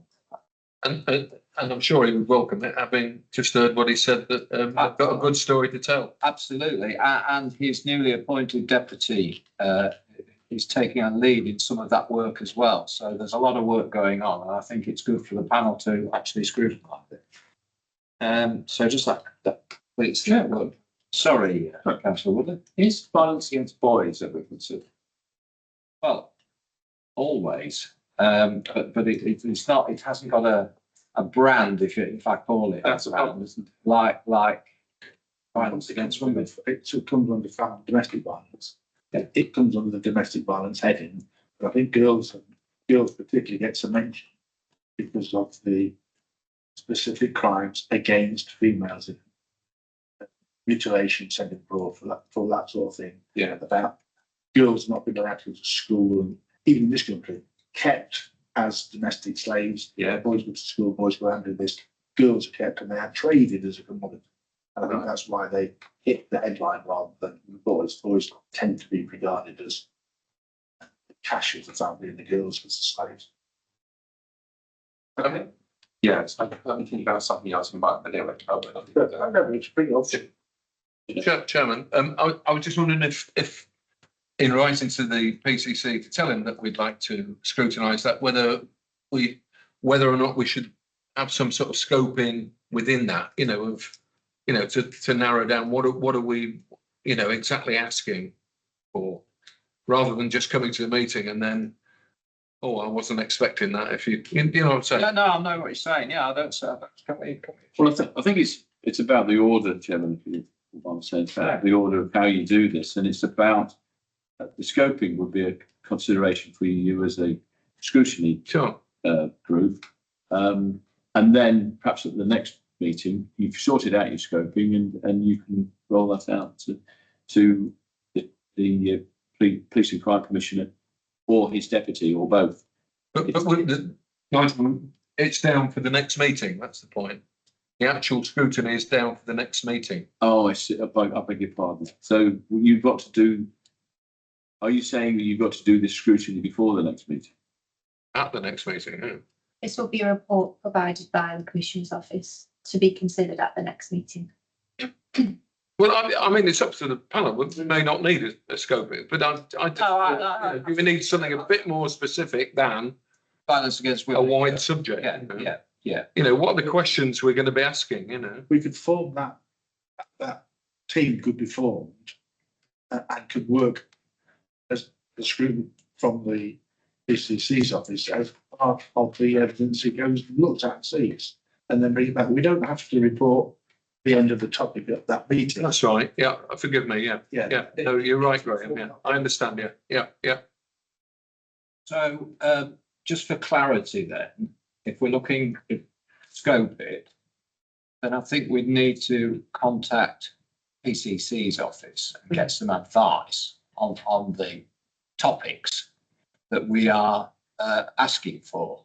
And there is a lead at Lincolnshire Police, Superintendent Suzanne Davis, that the PCC referred to, not in name, but a superintendent lead on that this morning. So I think it would be the best way forward is for Emily to contact Superintendent Davis at Lincolnshire Police, because she will be able to assist us in our scoping of the scrutiny. Yeah. Apologies, I've got a bit ahead. I think it's about bringing that back to the next meeting. And Suzanne will be thinking about. Yeah. And it may be that Suzanne Davis may come to the meeting as the Lincolnshire Police lead on that. But we'll have to work that out with the Commissioner's office. Sure. Thank you. Councillor Skinner. Just thinking in anticipation of task and finish report, we need to schedule that report into the committee meetings at some stage as well. Yeah, well, I would hope could you come back to the November meeting with a progress? Maybe not. Progress, certainly. I think progress for the November Progress, meeting. Yeah.